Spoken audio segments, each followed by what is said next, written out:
गुरुजी, कुछ लोग कहते हैं कि व्यास गद्दी कोई चला सकता है, व्यास कोई बन सकता है, क्या यह सत्य है?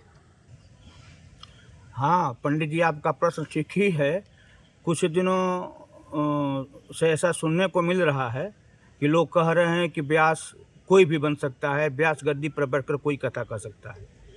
लेकिन व्यास शब्द जो है वह विप्र शब्द का पर्यायवाची है, मतलब ब्राह्मण का पर्यायवाची व्यास है।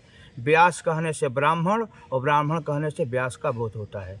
जैसे जल और पानी दोनों एक दूसरे का पर्यायवाची है, वैसे व्यास और विप्र, ब्राह्मण, श्रोत्रिय यह पर्यायवाची है। भविष्य पुराण के ब्रह्म पर्व में इसका बड़ा ही सुंदर विचार किया गया है। ब्राह्मणादिषु सर्वेषु ग्रंथार्थम चार्पये नृप य एवं वासयेत विप्र स व्यास इति उच्यते। वेद, पुराण, धर्मशास्त्र और इतिहास का सिद्धांततः अर्थ संसार के कल्याण के लिए अपने जीवन में धारण करे और समाज का वैसा ही मार्गदर्शन करे जो धर्म, अर्थ, काम और मोक्ष चारों पुरुषार्थों का शास्त्र के अनुसार विवेचन करके संपूर्ण संसार का मार्गदर्शन करे। स एवं वासयेत विप्र स व्यास इति उच्यते। उसी विप्र को व्यास कहा जाता है। स्कंद पुराण में लिखा हुआ है, व्यास पीठम तो तत्प्रोक्तम गुरोरासनमादिशेत तस्मिंश्च समये विप्रो व्यास समो भवेत्।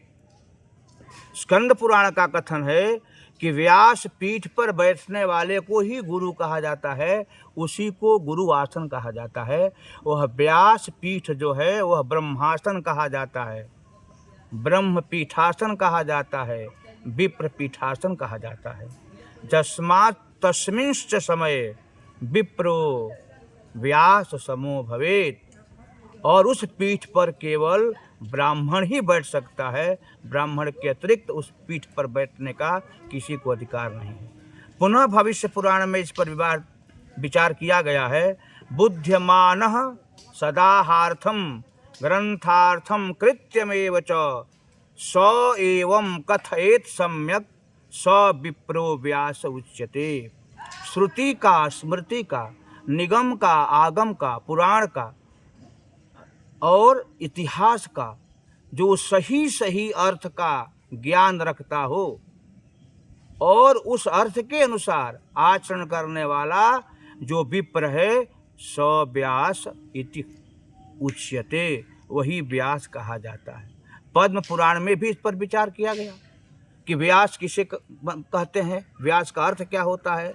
आचार्यो वेद संपन्नो विष्णु भक्तो विमत्सरः ब्राह्मणो वीतरागश्च क्रोध लोभ विवर्जितः।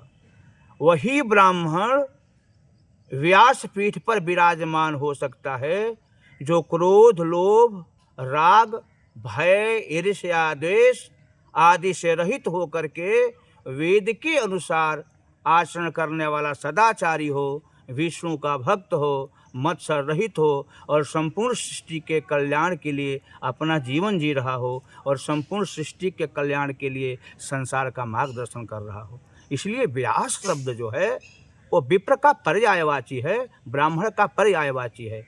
व्यास गद्दी पर बैठने का किसी को अधिकार नहीं है।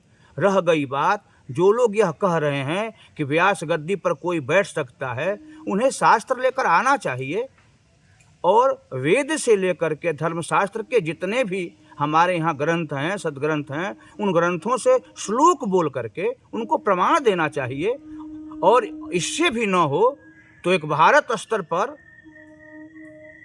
पीठ का निर्माण हो और जो लोग यह मान रहे हैं कि व्यास कोई भी बन सकता है, वे लोग भी आएँ, हम लोग भी वहाँ पर जाएंगे, हमारा सिद्धाश्रम भी जाएगा और बैठ करके शास्त्र की चर्चा हो जाए। मैं घोषणा के साथ कहता हूँ कि व्यास गद्दी पर बैठ करके संपूर्ण संसार को अनुष्ठानिक कथा के माध्यम से अनुष्ठान पूर्वक धर्मार्जन करने के लिए पुराणों का जो आख्यान है वह केवल ब्राह्मण ही कर सकता है, क्योंकि वैसे आख्यानों में दान लेने का, दक्षिणा लेने का विधान है और दान दक्षिणा लेने का अधिकार ब्राह्मण के अतिरिक्त किसी को नहीं है। इसलिए व्यास विप्र ही हो सकता है, क्योंकि दोनों एक दूसरे के पर्यायवाची हैं।